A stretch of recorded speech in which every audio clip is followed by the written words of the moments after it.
Ibrahim. Tuh. Assalamualaikum warahmatullahi wabarakatuh. Kami dari kelompok manajemen operasi lanjutan akan mempresentasikan atau menjelaskan lean supply chain. Nah, kelompok kami ini terdiri dari Muhammad Naufal, NPM 10090303140, dan Dava Almadi 10090303151, dan saya sendiri Rido Syabani 100903031132137. Nah, yang pertama akan saya jelaskan yaitu yang adalah pengertian dari atau definisi dari lean supply chain. Lean supply chain sendiri merupakan pengiriman produk ke pelanggan akhir dengan cara paling efisien dan dengan jumlah pemborosan paling sedikit. Dengan kata lain, pengiritan biaya atau mengurangi biaya yang ada di perusahaan. Nah, ini bukan tentang keunggulan biaya saja. Ini adalah penghapusan elemen dan langkah yang tidak perlu, yang pada akhirnya mengarah pada pengurangan waktu tunggu yang substansial dari manufaktur hingga pengiriman produk akhir. Dengan meningkatnya kompleksitas rantai pasokan global, model rantai pasokan ramping telah menjadi prioritas utama bagi organisasi yang tidak ingin ada keterlambatan dalam menanggapi permintaan pasar yang terus berubah. Nah, menurut ahli sendiri, ada beberapa karakteristik di lean supply chain management ini sendiri, yaitu yang pertama ada umpan balik dari pemasok, pengiriman secara just in time atau JIT atau oleh pemasok, pengembangan pemasokan, keterlibatan pelanggan, dan juga pull system.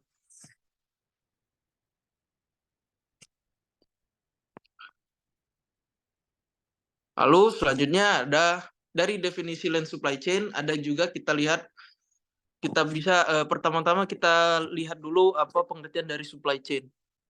Nah, supply chain ini merupakan suatu sistem dalam suatu organisasi yang mendistribusikan barang produksi dan jasa kepada pelanggannya agar lebih memudahkan pemasok atau pelanggan yang dapat dari jasa kepada pelanggannya memproduksi.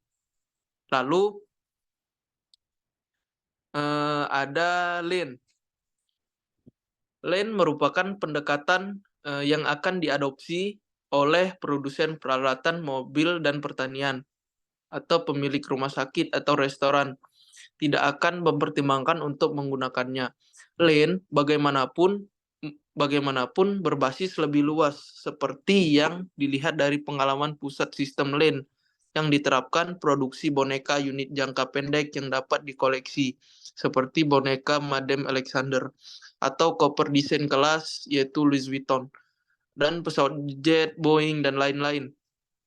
Lean memungkinkan untuk mempertahankan kualitas produk, prinsip, alat, dan prosedur yang menyusun sistem manajemen lean sangat fleksibel. Nah, lalu ada pendekatan sistem lean. Nah, dari pengertian lean tadi, kita bisa lihat ada pendekatan-pendekatan dari pengertian lean tersebut.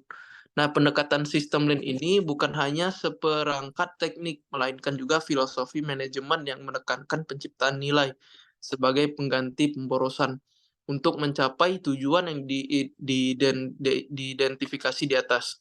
Lean dipandu oleh kepercayaan nilai budaya yang bersama penting.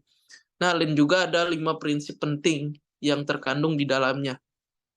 Nah, lalu yang pertama ada prinsip pertama, yaitu tentukan dengan tepat nilai untuk setiap produk tertentu. Nah, dari sini Lean kita bisa lihat dengan mengetahui tepat nilai untuk setiap produk tertentu dapat kita lihat dari pendekatan Lean ini dapat diidentifikasi menurut prinsip pertama. Nah, lalu prinsip kedua ada di identifikasi aliran nilai untuk setiap produk. Dengan kita mengidentifikasi dari aliran nilai atau menganalisis sebuah aliran nilai, kita akan tahu dengan pendekatan sistem Lean ini. Nah, yang ketiga ada buat aliran nilai tanpa interupsi. Dan keempat, biarkan pelanggan menarik nilai dari produsen. Dan yang kelima, mengejar kesempurnaan. Nah, yang selanjutnya penjelasannya akan dilanjutkan oleh kelompok saya, yaitu Muhammad Noval. Baik, berikutnya ada line operation. Jadi line operation itu adalah alternatif dari operasi tradisional yang semakin banyak diadopsi oleh organisasi. Tujuannya ini, tujuan akhirnya ini adalah sistem lead adalah untuk mencapai aliran operasi yang seimbang dan lancar.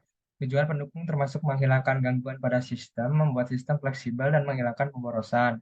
Blok bangunan dari sistem produksi ramping adalah desain produk, desain proses, personel dan organisasi, serta perencanaan dan pengendalian manufaktur.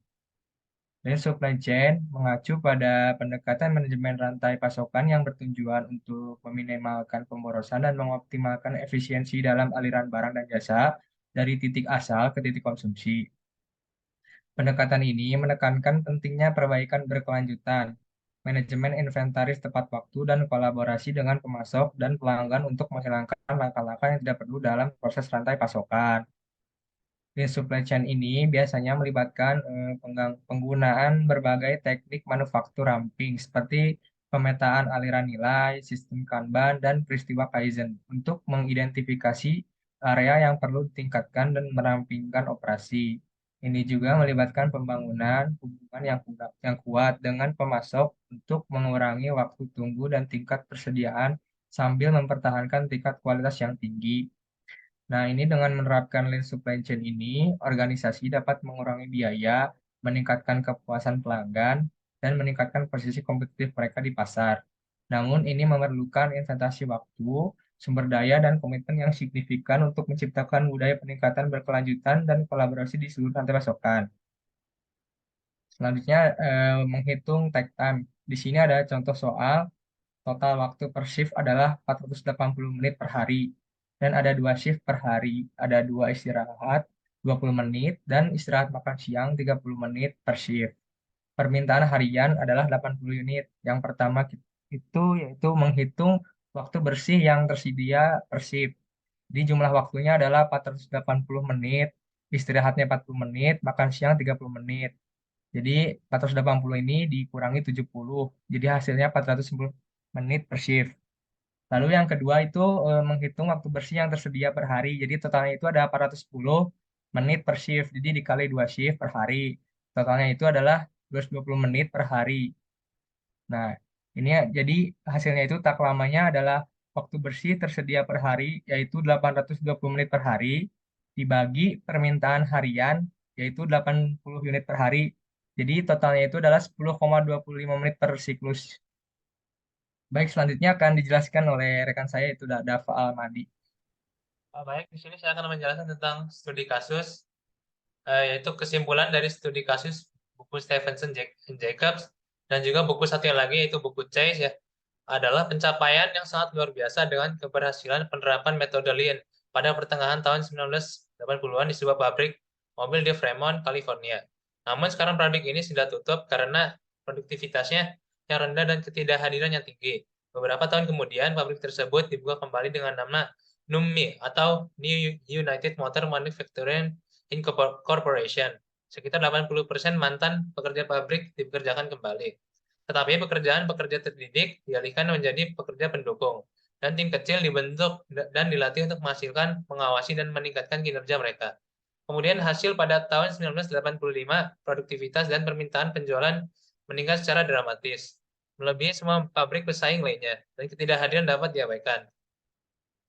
Ada juga ketika perusahaan Amerika Utara lainnya berusaha untuk menggunakan pendekatan Lean, mereka mulai menyadari bahwa untuk menjadi sukses, mereka perlu membuat perubahan yang signifikan dalam organisasi dan budaya.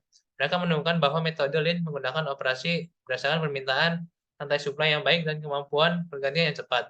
Kinerja pekerja yang sangat optimal dan peningkatan yang sangat baik bagi perusahaan untuk ke depannya. Baik, selanjutnya akan saya serahkan kepada moderator. Baik, dari penjelasan kami Lean Supply Chain Management di yang kami presentasikan ini, kami telah menjelaskan bahwa Lean Supply Chain Management ini merupakan rantai pemasok yang permintaan supply dengan baik, dengan kemampuan pergantian yang cepat. Nah, lalu sekian dari kami, kelompok manajemen operasi lanjutan penjelasan tentang Lean Supply Chain Management. Assalamualaikum warahmatullahi wabarakatuh.